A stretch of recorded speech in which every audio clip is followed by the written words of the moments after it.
morning, students. Now, today we are going to start about the new topic, procedure of formation of company. Okay, procedure of formation of company. यहाँ पे इसका chart दिया गया है ना. So see this chart.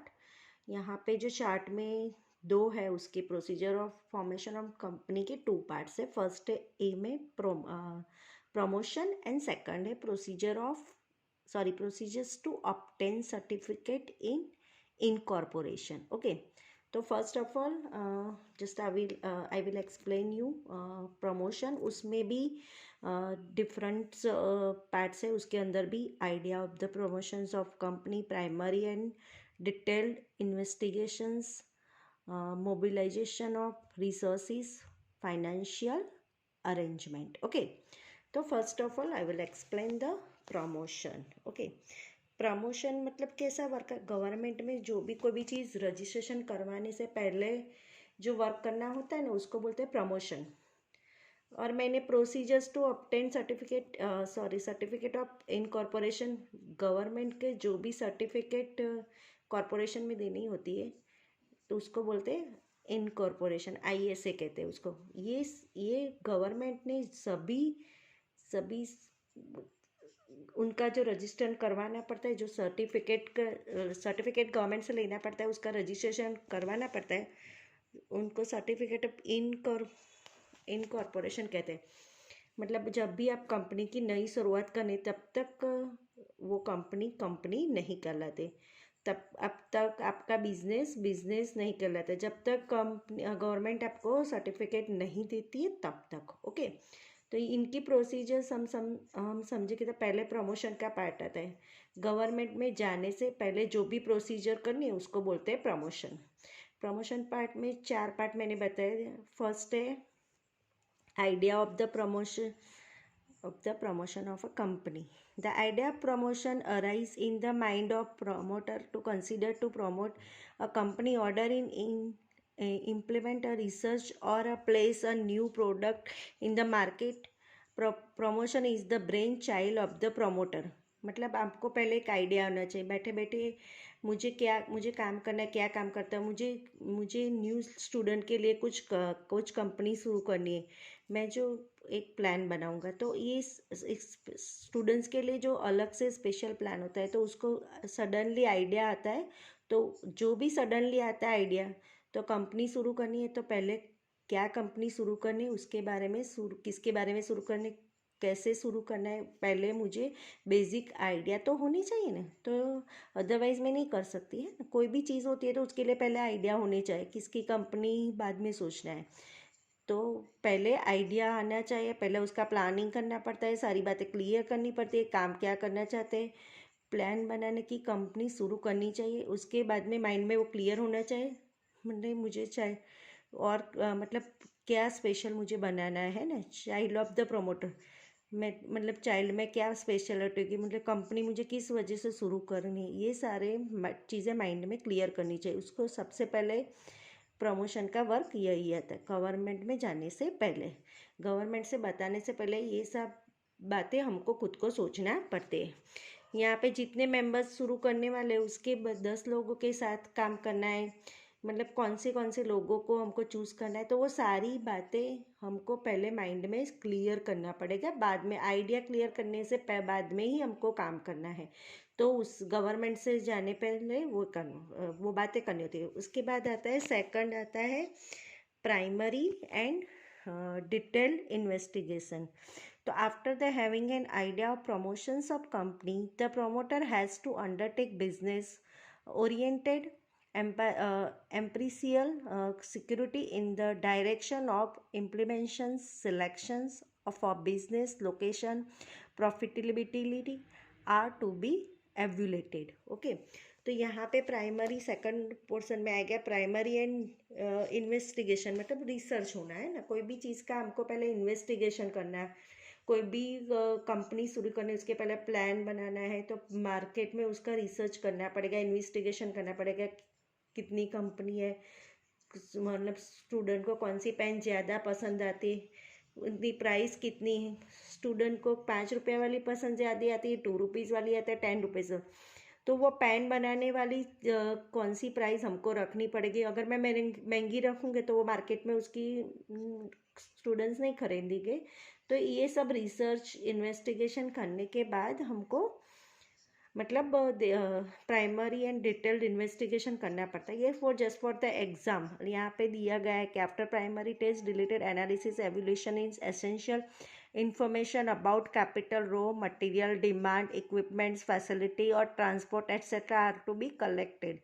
मतलब ये सारी चीज़ों को हमको ध्यान में रख के करना पड़ता है, उसका एनालिसिस करना पड़ता है, उसकी इन्फॉर्मेशन जाननी पड़ती है, उस कैपिटल देखना पड़ता है, रॉ मटेरियल देखना पड़ता है, डिमांड कितनी है वो देखनी, मतलब इक्विपमेंट्स कौन सी, हाँ हाँ क्या क्या ज़रूरी होती है, उसकी फैसिलिटी होनी, ट्रांसपोर्ट इसका कितना खर्चा होगा, कौन सी पेन हमको यूज़ करना है, इसका रॉ मटेरियल हमको कहाँ से परचेज करना है, वो सारी चीज़ें हमको देखनी पड़ेगी। तो मतलब ये सारी चीज़ों को ध्यान में रख के हमको देखना पड़ता है। वो सारी चीज़ें primary and detail investigation research करना ज़रूरी है।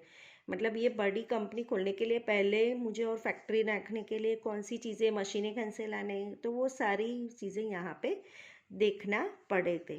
फिर उस कितनी सारी बातें वो कंपनी शुरू, ऐसे ही थोड़ी कंपनी शुरू हो, इन्वेस्टिगेशन करने के बाद ही डिटेल जाता है। वो सॉरी मतलब वो छोटी छोटी बात क्लियर हो जाती है। उसके बाद आता है mobilisation of research. Promoter has to enter into contracts to be obtain land, raw materials, machinery, service, etc. for the implementations of promotion. Okay, तो ये जो सारी चीज़ें होने के बाद ये प्रमोशन एक्टिविटी है, मतलब गवर्नमेंट के बताने से पहले ये सारी चीज़ें हमको रेडी करना पड़ता है।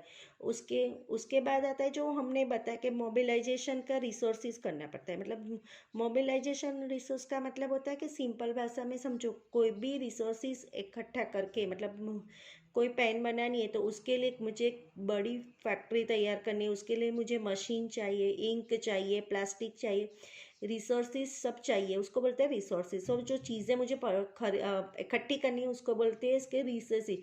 मतलब कुछ भी चीज़ के लिए, जो भी बिल्डिंग बनानी है तो उसके लिए फर्नीचर चाहिए, बिल्डिंग बनाने के लिए उसका रॉ मटेरियल, तो मतलब उसको बोलते हैं मोबिलाइजेशन।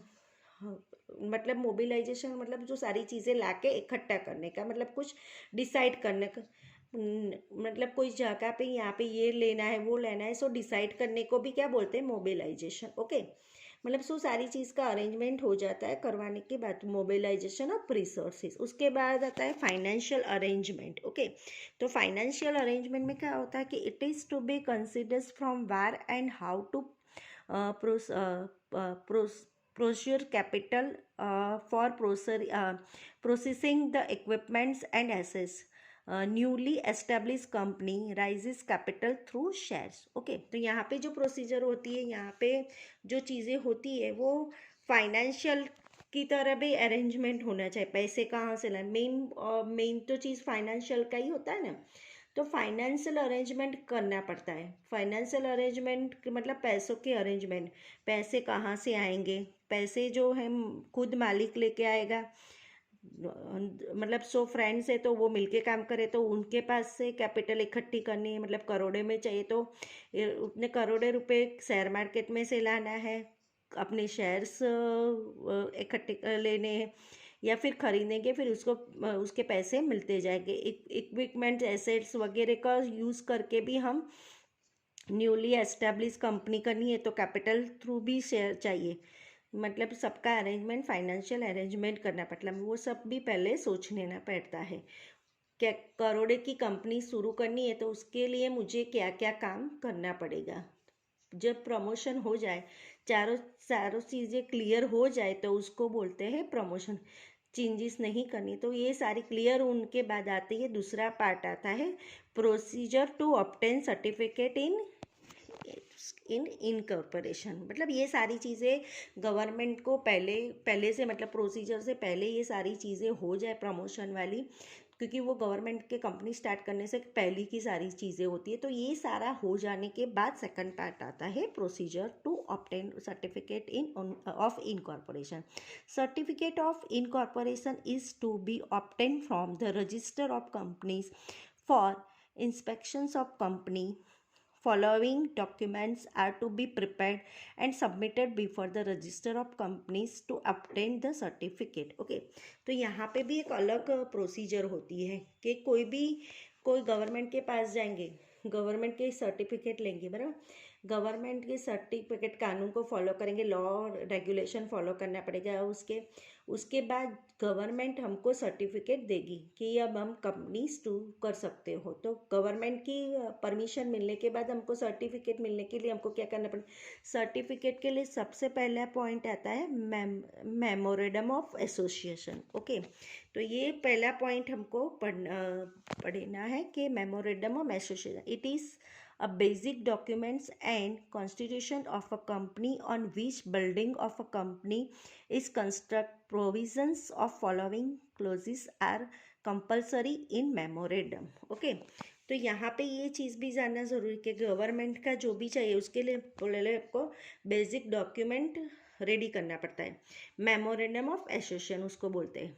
तो ये सारे डॉक्यूमेंट्स में मेमोरेंडम ऑफ एसोसिएशन का MOA भी कहा जाता है, उसमें क्या क्या चाहिए, बिल्डिंग कंपनी के कंस्ट्रक्टर होनी चाहिए, आपके बिजनेस के कंपनी की जो भी सभी डिटेल्स होती है वो सारी डिटेल्स लिखी जाती है, कंपनी का नाम क्या है, नेम्स क्या है, आगे कंपनी के टाइप्स देखे, आगे उसमें दिखे थे गवर्नमेंट की कंपनी होगी तो उसके नीचे लिमिटेड लिखा होगा, प्राइवेट होगी तो प्राइवेट लिमिटेड लिखा गया, मतलब ये सारी चीज़ें यहाँ पे इंक्लूड होनी चाहिए। फिक्स नाम क्या होगा वो भी लिखा जाता है, बिल्डिंग ऑफ कंपनी कंस्ट्रक्टेड है, provision of following clauses are compulsory in memorandum होना चाहिए, ये सारी चीज़ें हमको डिटेल्स देनी पड़ती, ऑफिस का एड्रेस वगैरह सारी चीज़ें यहाँ पे होनी चाहिए।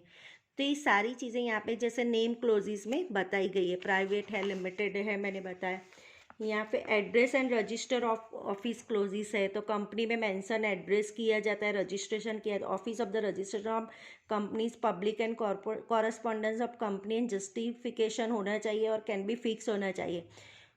फिर उसके बाद आता है ऑब्जेक्टिव ऑफ क्लोजिस, मतलब इसमें होगा कि ऑब्जेक्टिव ऑफ क्लोजिस में it is most important clauses of memorandum for what objective and what type of business is conducted by the company is stated in the clause. The company cannot perform activity expert for the goal for which the company is established, मतलब ये सारी चीज़ें भी उसमें अंदर memorandum में लिखी होनी चाहिए, कंपनी कैसा परफॉर्मेंस करती है, कंपनी का गोल क्या है,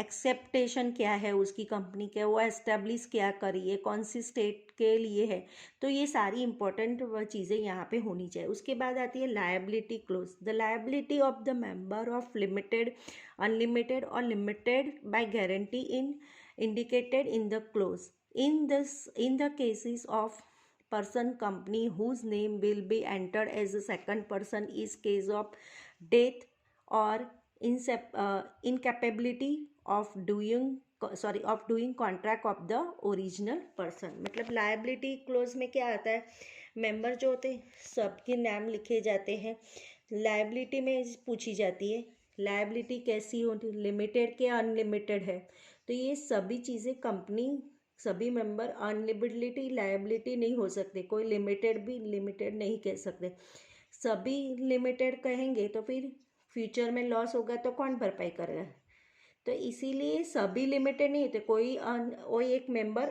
हमेशा अनलिमिटेड लायबिलिटी वाला होना है, मतलब वो रखना ही पड़ता है। सबकी लायबिलिटी कैसी है वो भी उसमें दिखाना पड़ा, मेमोरेंडम में एसोसिएशन में लिखना पड़ता है। उसके बाद आता है कैपिटल क्लोजिस, मतलब आप पैसे कैसे जमा कर रहे हो, जैसे authorise capital of the company and it is division among to the share of the fix value is stated, मतलब आप कैपिटल कैसे जमा करते हो, है ना, तो वो सारी चीज़ें यहाँ पे बतानी है, पार्टनर खुद लेके आएंगे, शेयर मार्केट से लेके आएंगे, कैपिटल कहाँ से लेंगे, वो सारी चीज़ें मेंशन करनी पड़ती है। एसोसिएशन क्लोज, मिनिमम कितने मेंबर्स चाहिए, minimum 7 members in a public company and minimum 2 members in a private company have to give a statement with their signatures stating that they desire to establish company, तो ये company में कितने members होने चाहिए, association close भी लिखना पड़ता है, मेंबर में एसोसिएशन क्लोज भी होना चाहिए। उसके बाद आता है आर्टिकल्स ऑफ एसोसिएशन, तो फिर उसके बाद आता है, तो फिर उसके बाद नाम लिखा है, सब एड्रेस लिखा है, क्या क्या बिजनेस करे हो, ये सारी चीज़, कितने पैसों से करे, लाइबिलिटीज़ कैसी है, कितने मेंबर्स है, तो वो सारी चीज़ें सभी मेमोरेंडम एसोसिएशन में आ जाती है। डॉक्यूमेंट्स तैयार हो जाते हैं। उसके बाद डॉक्यूमेंट दूसरा कर आर्टिकल ऑफ एसोसिएशन है ना। ये मेमोरेंडम में सारी चीज़ें हो जाने के बाद आती है आर्टिकल्स ऑफ एसोसिएशन, AOA। उसके डॉक्यूमेंट्स को तैयार करना पड़ता है, जिसको बोलते हैं it is a document determining rules of internal administration of the company. Rules for the administration of company are mentioned in article within a boundary of the memorandum. It includes right of members, share installment, share for future powers, and for board of the directors, etc. Both of the documents, memorandum and articles become public documents after the registration. Okay. तो यहाँ पे for future power मतलब वो भी यहाँ पे सारी चीज़ें आर्टिकल्स ऑफ एसोसिएशन में आती है। यहाँ पे आपकी कंपनी के सभी रूल्स एंड रेगुलेशन को देखे होंगे। सब रूल्स एंड रेगुलेशन में कैसे चलती है, कौन मैनेजमेंट करेगा, कैसे मैनेजमेंट होगा, सभी मेंबर्स के राइट्स कितने हैं, आपने शेयर रखे हैं तो शेयर की प्राइस कैसी होगी, क्या होगी, इंस्टॉलमेंट कैसा होगा, तो वो सारे, इनके अलावा जो भी सारी चीज़ें होती है, बोर्ड ऑफ डायरेक्टर्स की, बोर्ड ऑफ डायरेक्टर का जो कंपनी का मैनेजमेंट करता है, वो बोर्ड ऑफ डायरेक्टर्स भी कौन से होंगे, ये सभी चीज़ों का आर्टिकल ऑफ एसोसिएशन लिखा जाएगा। सिंपल मीनिंग में बोले कि आर्टिकल ऑफ एसोसिएशन अपनी कंपनी के सभी रूल्स एंड रेगुलेशन लिखी जाती है। तो ये सारा उसमें सभी रूल्स यहाँ पे लिखे जाते हैं। जब ये तैयार हो जाए उसके बाद लिस्ट ऑफ डायरेक्टर्स, उसके बाद कौन सा तैयार करना है, लिस्ट ऑफ डायरेक्टर्स, वो भी लिखा जाता है। The list of persons who are the ready to work as directors is to registered before register of companies along with the name, address, age, business, nationality etcetera. Minimum 1 person must be female director in the board of directors. तो यहाँ पे भी ये सारी details देनी पड़ती है। Company में 10 होते बोर्ड ऑफ डायरेक्टर्स, तो उसमें से सब एक लिस्ट तैयार की जाती है, डॉक्यूमेंट्स तैयार करना पड़ता है, उसके नेम, एड्रेस वगैरह सभी के, एज लिखनी पड़ती है, उसके बिजनेस के बारे में लिखना होता है, उसकी नेशनैलिटी, सब सारी चीज़ें उसमें मेंशन करनी होती है। जो दूसरे बिजनेस में करते हो तो वो भी लिखना पड़ता है, उसके यहाँ के, इंडिया के, आउट ऑफ कंट्री के, तो वो भी सारी डिटेल्स लिखनी पड़ती है। और उसमें person must be female director हो तो बोर्ड ऑफ डायरेक्टर्स भी हो सकता है, मतलब must be as a female director as the board of, minimum 1 person female हो सकती है। उसके बाद रिटर्न कॉन्सेप्ट ऑफ डायरेक्टर्स, तो those person whose names of mention in directors of out to give return concept that they are ready to work of the directors भी return में देने पड़ते हैं। उसके बाद declaration of interest in other company, तो in the directors of the company manager, security और subscriber have interest in other company have to file the statement regarding it. मतलब जो रिटर्न में, जो बोर्ड ऑफ डायरेक्टर में मैंने बताया कि जो सारे 10 ही होते वो मेंशन करने होते, उनके जो रिटर्न में कंसर्न करवाना पड़ता है। उसके बाद उसके लिखित मंजूरी होने के बाद डिक्लेरेशन आता है। तो ये सारी दोनों चीज़ों के, मतलब वर्क ऑफ डायरेक्टर्स क्या करते हैं, अपनी अपनी मर्जी से जॉइंट हुए, वो सारी चीज़ें जुड़े हुए, तो वो सारी चीज़ें यहाँ पे मेंशन करनी होती है। किसी ने उसके साथ ज़बरदस्ती नहीं किया, अब सब अपनी यहाँ मर्जी से काम करेंगे। ये सभी बोर्ड ऑफ डायरेक्टर्स का ही एक मंजूरी पत्र, उसको बोलते हैं रिटर्न कंसर्ट भी लेना पड़ता है। और डिक्लेरेशन में भी ऐसा ही होता है कि इन द डायरेक्टर्स ऑफ कंपनी, जो मैनेजर होता है, सब्सक्राइबर होता है, वो इंटरेस्ट के अदर कंपनी, मतलब जब भी बोर्ड ऑफ डायरेक्टर्स हुए तो यहाँ पे बोर्ड ऑफ डायरेक्टर्स दूसरी कंपनी के साथ भी जुड़े हुए हैं, तो यहाँ पे अपनी कंपनी के मैनेजर काम कर रहे हैं, अपनी कंपनी के साथ दूसरी कोई कंपनी के साथ काम कर रहे हैं, तो वो ये सब मना नहीं है कि मुझे जॉब करनी है तो वो कर सकता है, 2 जगह पे भी साथ में कर सकता है। तो वो सुबह में ये कंपनी में, शाम को दूसरी कंपनी में काम कर सकता है, मना नहीं है। पर उनके साथ अदर कंपनी में काम कर रहा है तो उनको डिक्लेरेशन देना पड़ेगा। कोई भी पर्सन हो तो उनको दूसरी कंपनी में काम जुड़ा हुआ तो डिक्लेरेशन डॉक्यूमेंट्स भी बनाना पड़ता है। और जिसे डॉक्यूमेंट्स में ये मेंशन किया जाता है कि आप यहाँ पे जो भी पर्सन है दूसरी कंपनी में एक साथ में जुड़ा हुआ है, वहाँ पे भी वो काम करता है। अगर फ्यूचर में कोई प्रॉब्लम हुआ, जैसे कोई कंपनी में कोई सीक्रेट बाहर निकल गई, कोई लीक हो गई, तो उसे कंपनी को लॉस होता है। तो ये ऐसे इंसान को पकड़ा जाता है कि वो दोनों कंपनी में काम करता है। अगर ज़रूरी है, अगर उसने सीक्रेट बताया होगा तो वो पहले से डिक्लेरेशन करनी चाहिए, डॉक्यूमेंट पहले ही बनाना पड़ता है। उसके बाद पता है statement of fulfilment of the provision of law, मतलब एक स्टेटमेंट होता है जो उनका स्टेटमेंट तैयार किया जाता है, जिस स्टेटमेंट में सारी चीज़ें यहाँ पे बताई जाती है। Statement in prescribe from is to be registered before the registered companies stating that all the above legal provisions have been fulfilled for the incorporation of company. Necessary registration fees are to be paid along with the above documents. After the security of the above documents, the register of companies record in the book of companies is the documents are from of satisfactory. The register issue certificate in corporations are completing this procedure, and the date will be stated in the certificate in corporation in consider at the date of the documents commencement of the company. Along with the issue of the certificate of incorporation, the registered companies allots the corporate in definitions number CIN बोलते हैं, identification number CIN to the company, which becomes identity of the company, and it mentions of the certificate of incorporation. Company has to preserve original documents and statement of informations at its registered office till the winding up to the company. Okay, so private company can start the business after completion of the procedure, while public company can allot the shares after fulfilling the condition of minimum subscriptions through the issue of prospectus. तो ये सारी चीज़ें यहाँ पे होनी चाहिए। तो यहाँ पे पूरा लिखना है। आपने गवर्नमेंट के सभी रूल्स एंड रेगुलेशन मानने को तैयार हो। गवर्नमेंट के सभी रूल्स एंड रेगुलेशन मान के जो भी ये कंपनी शुरू कर रहे हैं, तो ये सारी चीज़ें यहाँ पे मेंशन होनी चाहिए। तो यहाँ पे ये सारा सेटलमेंट ऑफ फुलफिल्ड होना चाहिए, ये प्रोविजंस ऑफ लॉ के हिसाब से होना चाहिए। एक स्टेटमेंट तैयार करना पड़ता है। जब भी ये 6 के 6 डॉक्यूमेंट्स तैयार हो जाते हैं, 6 नाम लिखे होते, ये सभी डॉक्यूमेंट्स तैयार होने के बाद ही कंपनी गवर्नमेंट के पास जाना पड़ता है, और गवर्नमेंट ये सारी डॉक्यूमेंट सबमिट करने के बाद ज़रूरी मतलब उनकी नेसेसरी फीस आपको पे करनी पड़ती है। You will be pay the fees and documents, government will be check the all the documents, गलत इन्फॉर्मेशन नहीं लिखी, वो सारी चीज़ें वो गवर्नमेंट चेक करती है। तो ये सारी चीज़ें चेक किए जाती है।